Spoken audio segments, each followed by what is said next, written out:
So in this set of lecture slides, we're going to be looking at the Einstein model of a solid. So in last lectures, we looked at binary systems, which are important in physics, but most systems in physics are actually non-binary. And an important example of a non-binary system in physics is this Einstein's model of a solid. So Einstein proposed this model in 1907. And it was a model that reasonably predicted the thermal behavior of crystalline solids. So here's a clip of his paper, original paper in German, back in 1907. So he proposed that a crystalline solid containing n atoms behaves as if it contained 3n identical independent harmonic oscillators. So you can think of atoms in their lattice and each atom being connected by a spring. Each atom being connected to its neighboring atoms by springs. And each atom, each oscillator, can store an integer number of energy units. And that unit of energy is h bar omega, where h is a constant called Planck's constant that has value that is given here with units of joule seconds. We'll learn more about Planck's constant in quantum mechanics next semester. And omega is the angular frequency of the oscillator. So each oscillator can have different energies, but that energy has to be in units of h bar omega. So if we want the total energy of the system, we just add up each oscillator's energy, that's a multiple of h bar omega, to get the total energy. And Ni is an integer number, so that's how many units of energy basically each oscillator has. So let's take a simple example of an Einstein solid, just a 2-oscillator system. So we have a system of 2 oscillators. So let's list the possible microstates in order of increasing energy. So both oscillator 1 and 2 could have 0 units of energy. Oscillator 1 could have 1 unit of energy while oscillator 2 has 0, or vice versa. They could both have 1 unit of energy, etc. Now we can find the multiplicity of each macro state. So this first macro state is neither oscillator has any units of energy, so macro state of 0 units of energy is the multiplicity of that macro state is 1. If we have 1 unit of energy, we could split that either with oscillator 1 getting that 1 unit, oscillator 2 getting nothing, or oscillator 1 gets 0 units of energy and oscillator 2 gets that 1 unit. So we have 2 microstates for that macro state. Now let's say we have 2 units of energy to split between the 2 oscillators. So oscillator 1 could have 1, they could split it between them equally. Oscillator 1 has 1, oscillator 2 has 1. We could give them all to oscillator 1, or we could give them all to oscillator 2. So this macro state, 2 unit energy macro state, has a multiplicity of 3. And then this is if you have 3 units of energy, how many ways can we split it between the 2 oscillators? We find 4. So in the general case, if we want to find the multiplicity of big N oscillators and Q units of energy, this is the formula that you would use, where again these are factorials, and this is a concise way of writing this expression right here. So we have Q plus N minus 1 factorial, Q factorial, N minus 1 factorial, and again, number of oscillators, Q is the units of energy. So let's check this formula for multiplicity. In the case we just looked at, where we had 2 oscillators, N equals 2, and 3 units of energy. If we use the formula I just proposed, we get 4. And if we look back here, that's what, when we just listed the possible states, we see that it is indeed 4.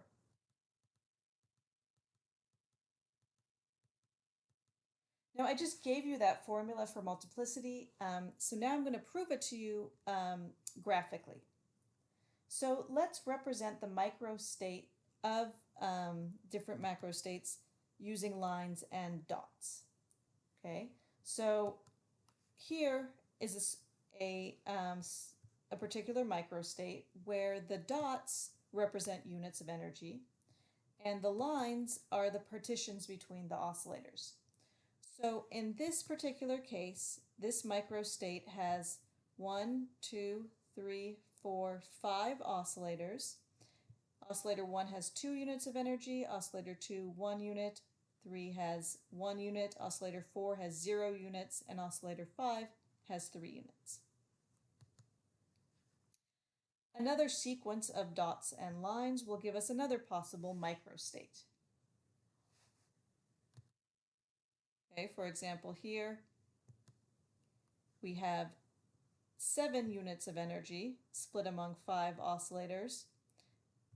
So we have, if we have 7 units of energy, 1, 2, 3, 4, 5, 6, 7, and 5 oscillators, 1, 2, 3, 4, 5. To represent this microstate, we have used 11 symbols, 1, 2, 3, 4, 5, 6, 7 dots, and 1, 2, 3, 4 lines.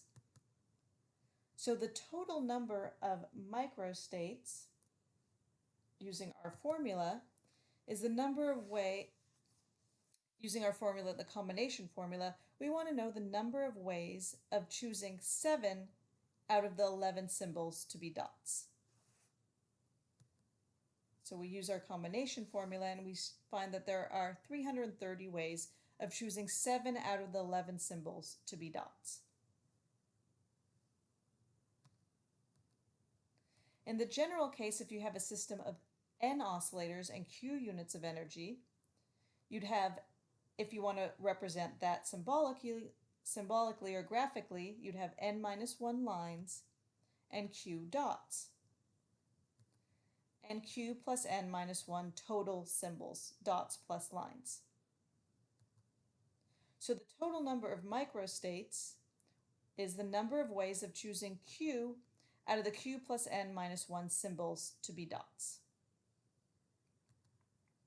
So we have our combination formula, and we find that we get the formula that I proposed was the formula to find the microstates, the multiplicity of a macrostate in an Einstein solid.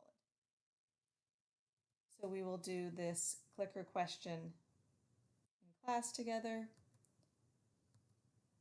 You can start this example problem and we will do it. We'll finish it up in class together. So how does this Einstein solid help us with thermodynamics problems? Well, we're going to see it's going to help us answer questions like, why does heat flow from high to low temperatures and not the reverse? Why will a gas in one portion of a chamber expand into an evacuated section of the chamber, but not compress back into itself into its original volume? These are examples of irreversible processes.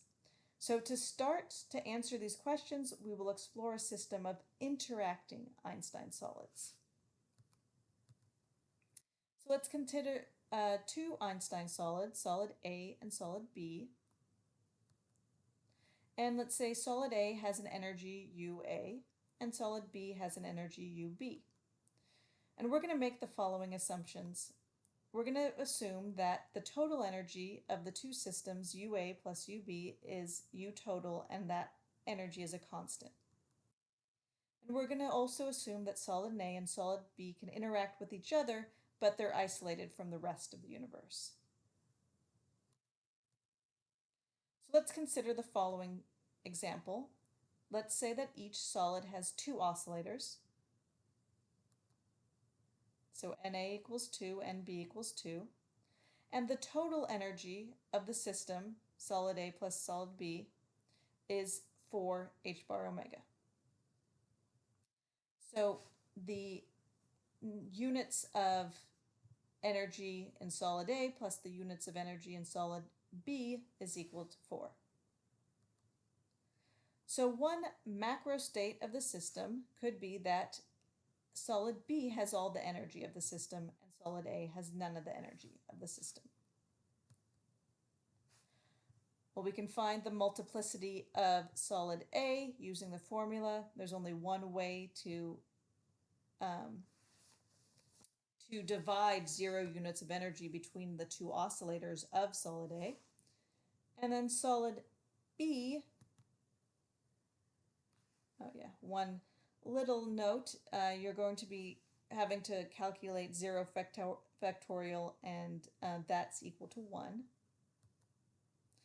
Now let's find the multiplicity of solid B.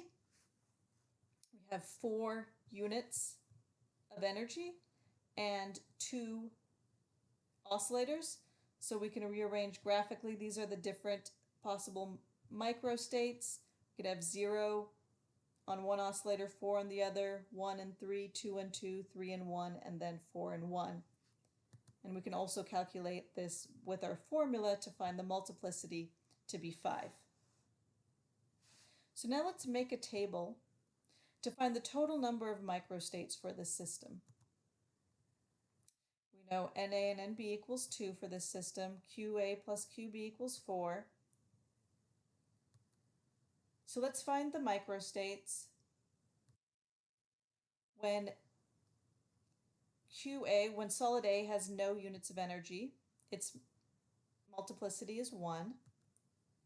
And solid B has all the units of energy, all 4. We found the multiplicity to be 5.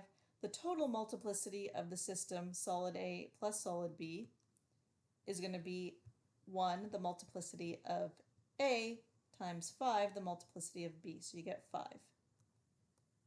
Now let's give 1 unit of energy to solid A and 3 units of energy to solid B. The multiplicity of solid A is going to be 2. The multiplicity of solid B is going to be 4. We multiply 2 times 4 to get the total multiplicity 8. And we can keep on going like this. We give 2 units of energy to each. We calculate the multiplicity. We multiply them together to get the total multiplicity. And then finally, you give all, the last example, you give all the units of energy to solid A, 0 to solid B, and you get a total multiplicity of 5. If we add up the multiplicity of each of these possible macro states, you get the total number of microstates. In this particular macro state, 0, 1, 4, 5, multiplicity is 5, etc. You add them all up to get the total number of microstates. We can check this, what we found developing this table, with the formula. Well, N equals 4 and Q equals 4, and you get 35 for your multiplicity using the multiplicity formula for Einstein solids. Okay, so now we're going to introduce a fundamental assumption of statistical mechanics that states, in an isolated system in thermal equilibrium, all accessible microstates are equally probable.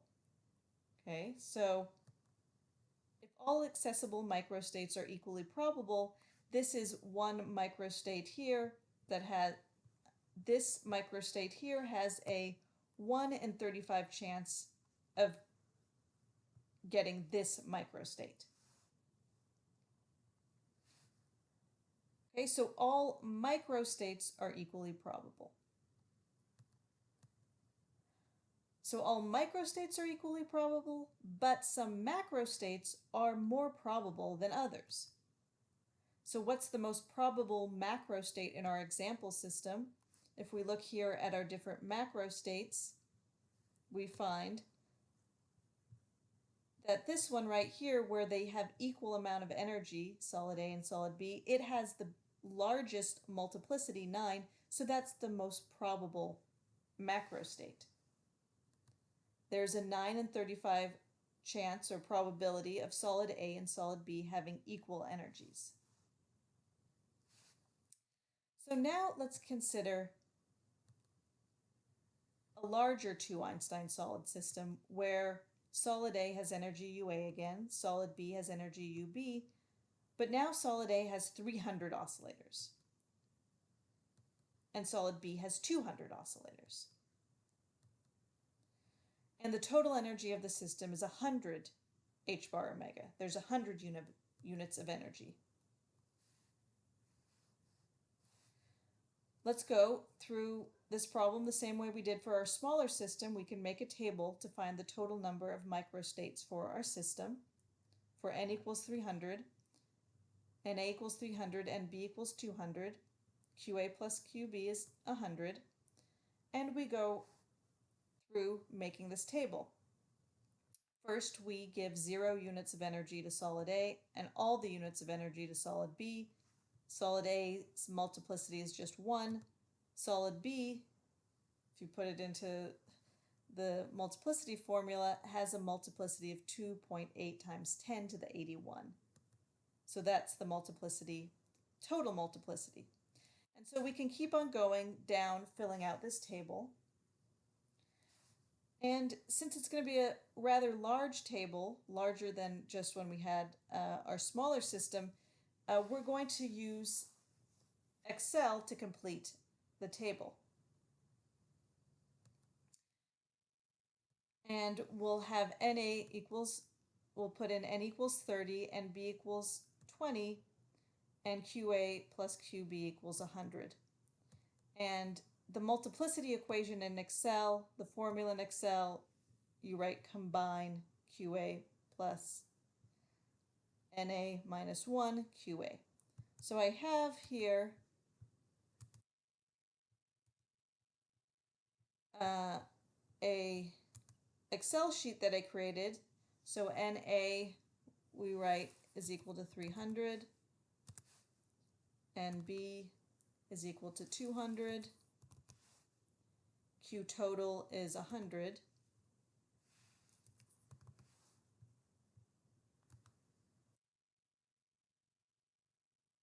QA will start with 0,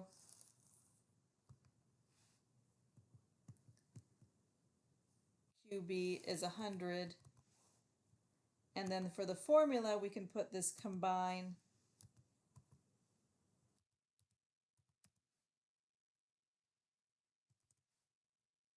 QA,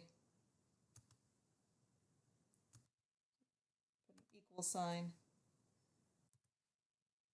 combine QA plus NA minus 1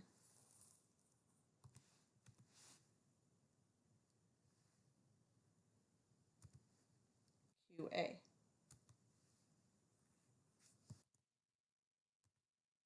And then we get 1. That's what we should expect. Let's see. And then we can go down, going all the way to 100 here. We do the same formula here, but with QB, and then Q total, or sigma or omega total is just equal to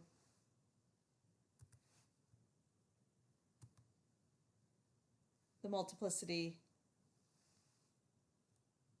of solid A times the multiplicity of solid B.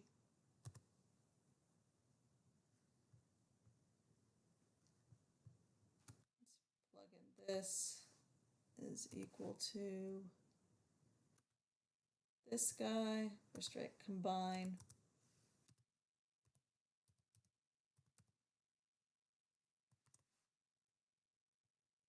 this guy plus B minus 1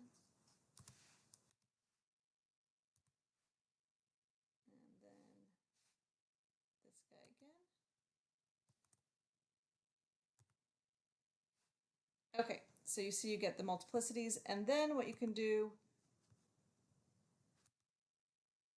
we say this is equal to 1 plus whatever's above it. We go down. Same for this one, except now it's minus, equal to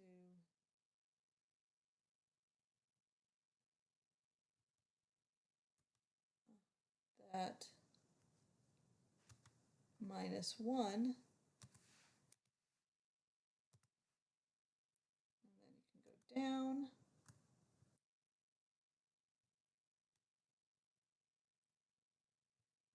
And then you just have to go down to get the multiplicities. Let's see the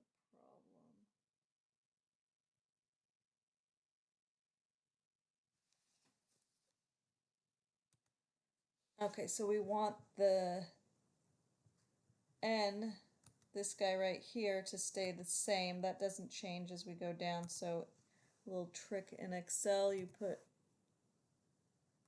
money signs around it, and maybe that will work. Let's see.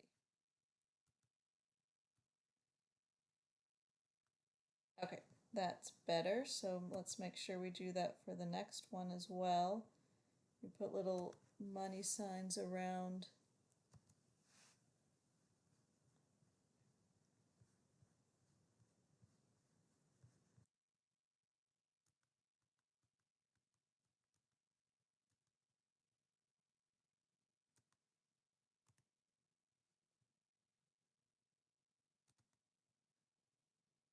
Okay, so the trick that I think we need to do in Excel is, so this value right here, that doesn't change as we go down. So we need to put little money signs around that.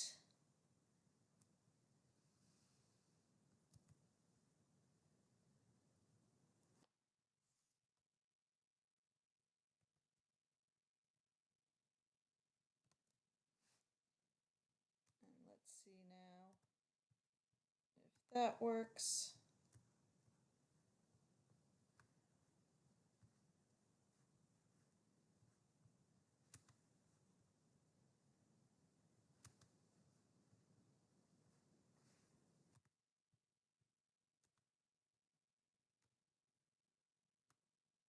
Go. So we have to do the same thing here, money signs around the E, so that the value 200 doesn't change as we pull that down.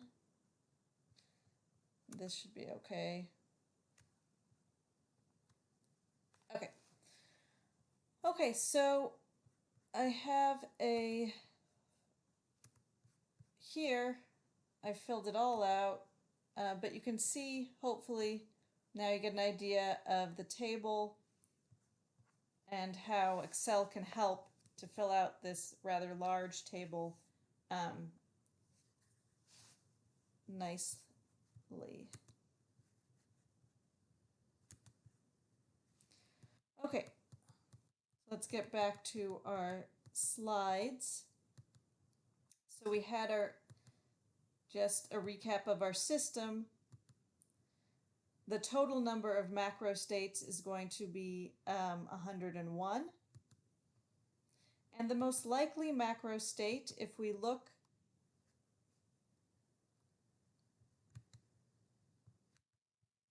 at our Excel sheet, we want to know which macro state has the biggest multiplicity, and if we look, that happens down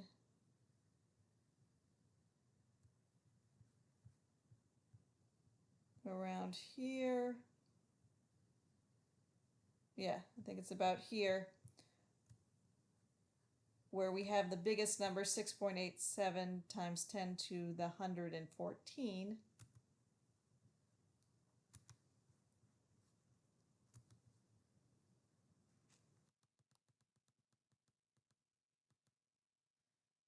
So that occurred when we gave 60 units of energy to solid A and 40 units of energy to solid B.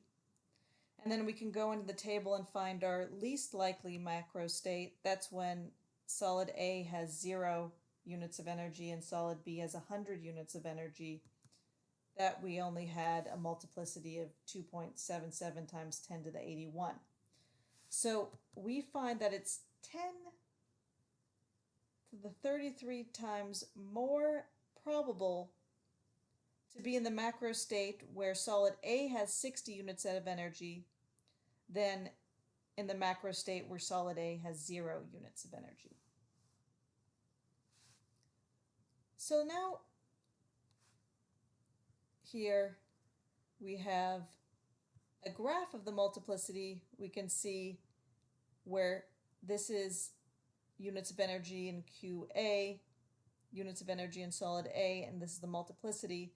So when solid A has 60 units of energy, we get to this peak multiplicity that is 10 to the 33 times more probable than being down here where solid A has 0 units of energy.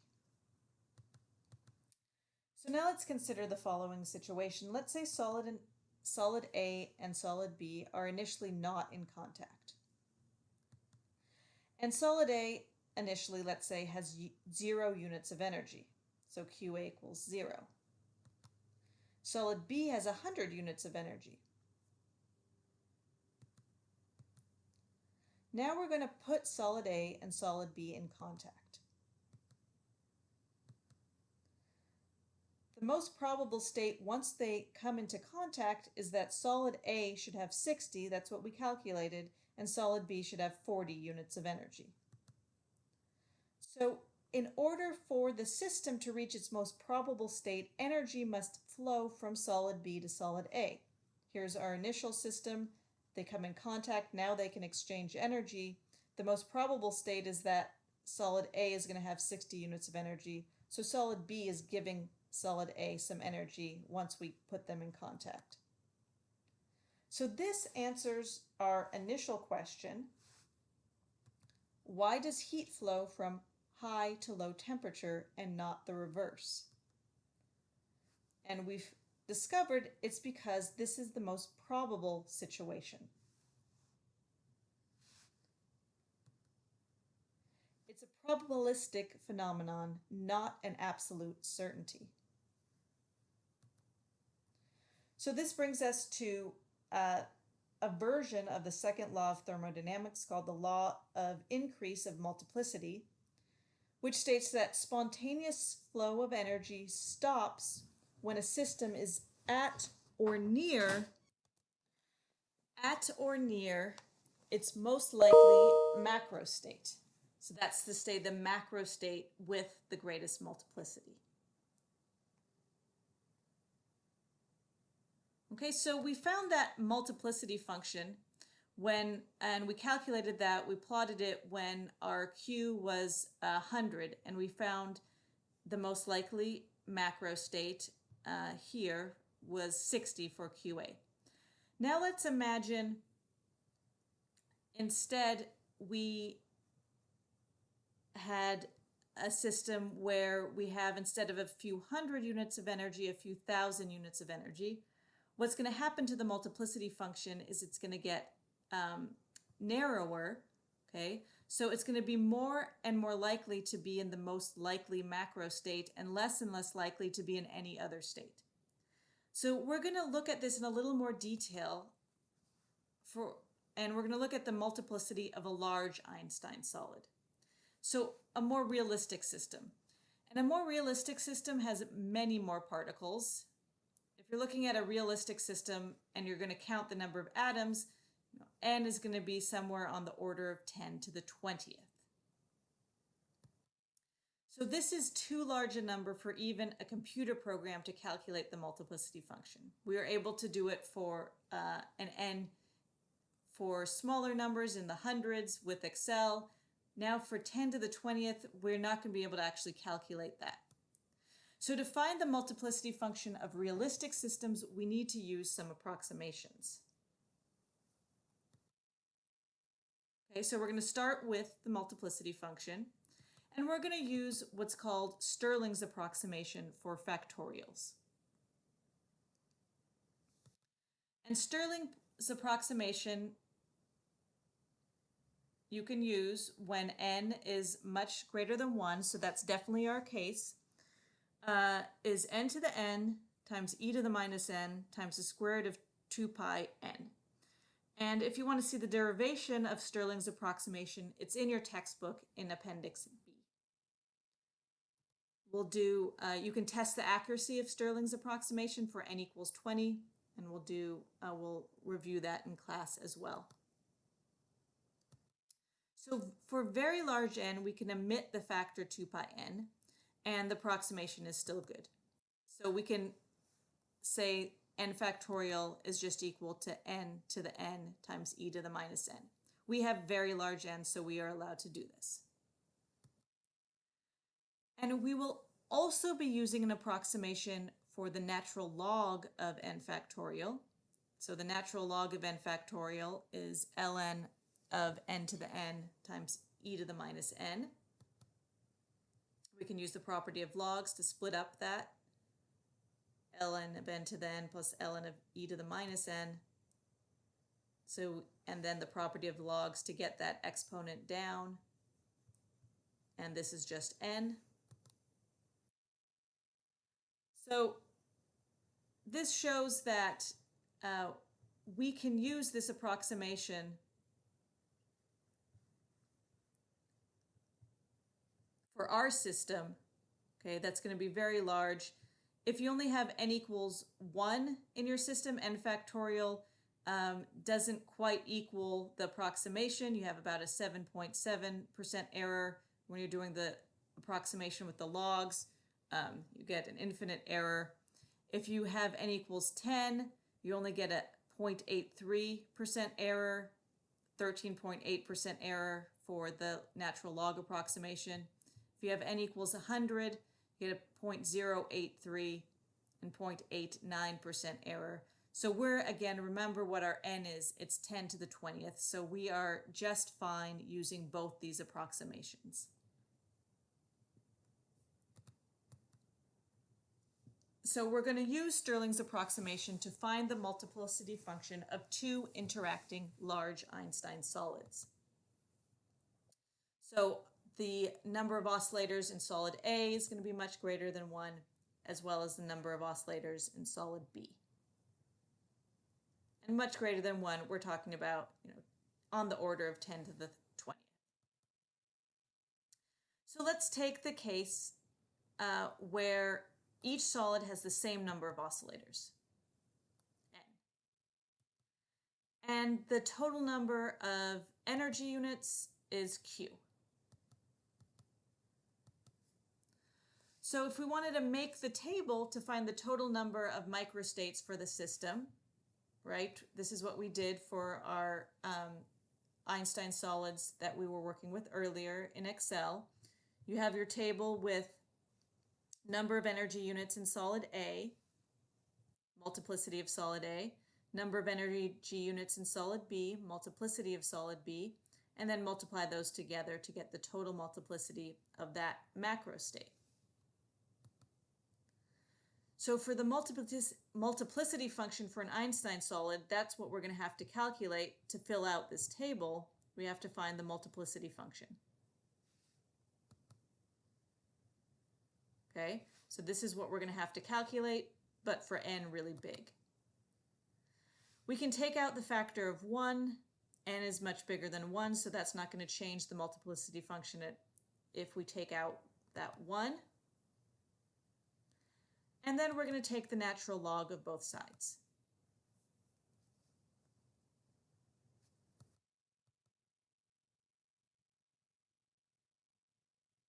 Okay, then we can use the property of logs to split this up. Right, the log of A over B is the log of A minus the log of B, so we split that up. Now we're going to use the natural log form of Stirling's approximation, where ln of n factorial is approximately equal to n ln of n minus n. And we're going to do that for this first term here,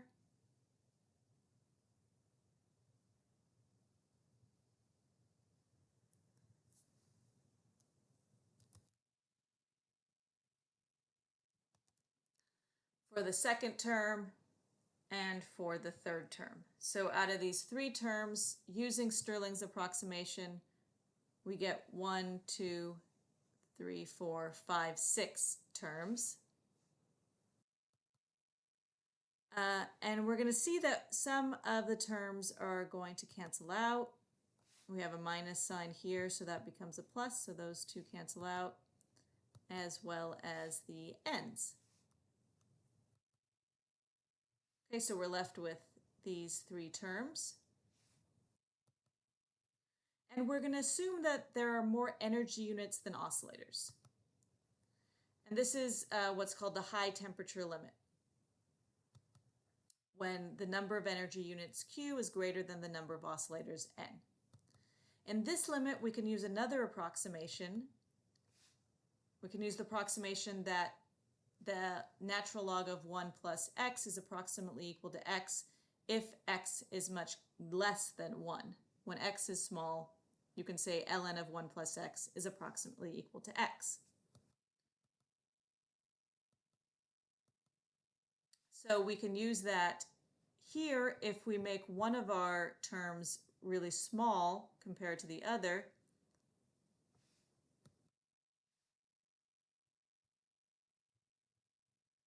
So I have taken out a factor of QA. I've used the property of logs to split this up. And now I have this right here, ln of 1 plus n over q. Remember, q is much greater than n, so this is really small. So this is an ln of 1 plus something small, so it just equals the something small. So we're going to replace the ln of QA plus n with this high temperature approximation. So this term right here is equal to ln of Q plus n over QA. Now we can multiply this out, and we'll see that some terms nicely cancel out.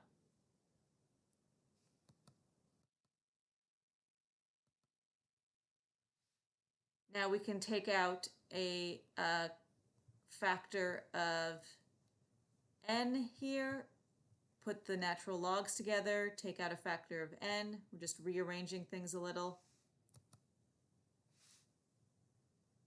And then use the property of logs to make this here QA over n. And again, in the high temperature limit, this term right here is going to be negligible. It's going to go to 0 because QA is much bigger than n. So we're left with n, ln of QA over n plus n. We'll take the exponential of both sides.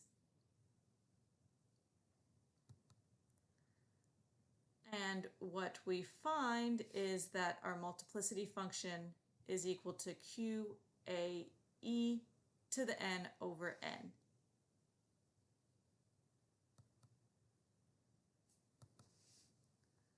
So this is the multiplicity of solid A. We could have done the same thing for solid B. We'd come up with the same result, but just with QB. And then the total multiplicity, we multiply the two multiplicities together. And we get E over n to the 2n, QA times QB to the n. So this is our multiplicity function. So let's try to sketch the graph of the multiplicity function. So since NA equals NB, the maximum multiplicity, we could just guess, should occur when the energy is equally distributed. That's to say when QA and QB is equal to Q over 2. Okay? Since NA is equal to Q and B, we'd expect that the macro state with the largest multiplicity would be when we have half of the energy units in solid A, half of the energy units in solid B. Okay, so the Q max would be when QA and QB are equal to Q over 2. So we plug that in there. This would be our max multiplicity. So Q over 2, at Q over 2, we have our max multiplicity. So let's look at what the graph looks like near this max peak. We're going to look at right next to Q over 2 at Q over 2 plus X, and QB is equal to Q over 2 minus X. This is where X is a small number, so we're really close to this max multiplicity. Okay, so I plug in what the multiplicity function will be right next to the max at Q over 2 plus X for QA, Q over 2 minus X for QB. I multiply that out. I can simplify this part by taking a natural log. I can take out the n, take out a factor of q squared over 4.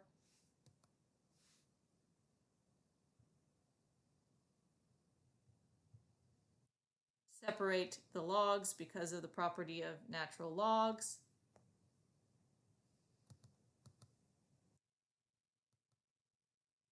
And then I'm in a situation here that I can use that same approximation ln of 1 plus x, because x is very, very small, q is very, very large, so this is a small number. So this term right here will just equal x, or in this case, the 4x squared over q squared minus 4x squared over q squared. Then I take the exponential of both sides.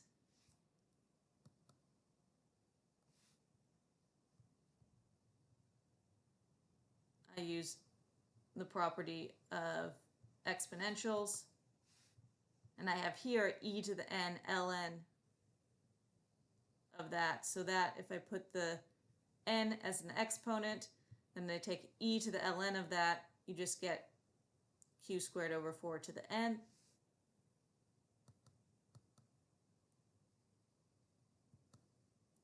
And then I can plug this, remember, back into the multiplicity function that we had to begin with when we're close to the max multiplicity. I plug that in, and remember what my max was, that reappears right here.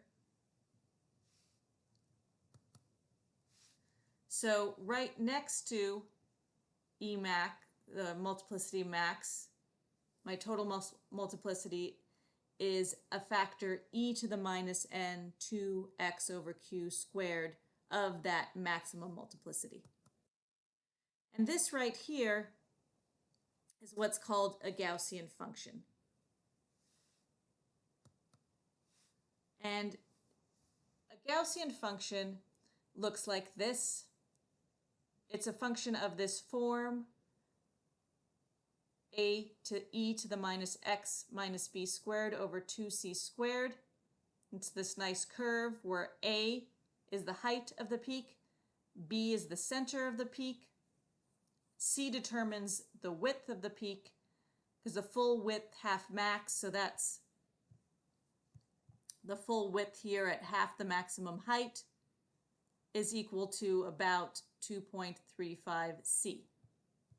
Okay, so if we could compare our function to this Gaussian function, find what these a, b's, and c's are, we can kind of figure out something about what our function looks like.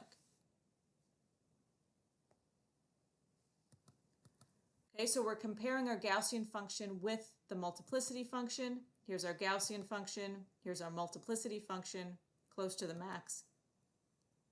So we can try to rearrange our multiplicity function such that it takes a form that kind of looks like this, so then we can compare variables. Okay, so I'm still rearranging so it looks more like this. And remember, QA is equal to Q over 2 plus X. So I can plug that back in. So here are the two functions that now I can compare easily. So omega max is my height, A.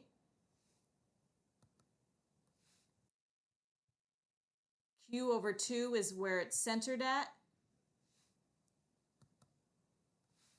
And my full width half max is equal to Q over 2 square root of 2n.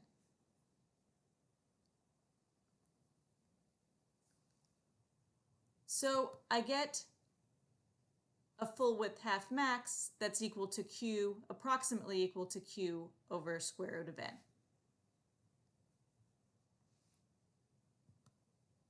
Okay, so this is what the multiplicity function will look like with this falling width, Q over square root of n.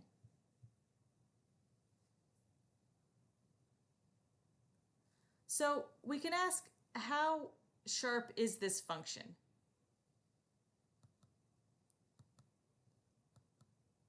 Remember what our n is equal to. It's going to be approximately equal to somewhere in the range of 10 to the 20th. That would be a realistic system. So that makes our full width half max equal to Q over 10 to the 10th. So what that means is if the peak's width is 1 centimeter, then the full scale is about 10 to the 10 centimeters, or 100,000 kilometers, or more than twice the distance around the Earth.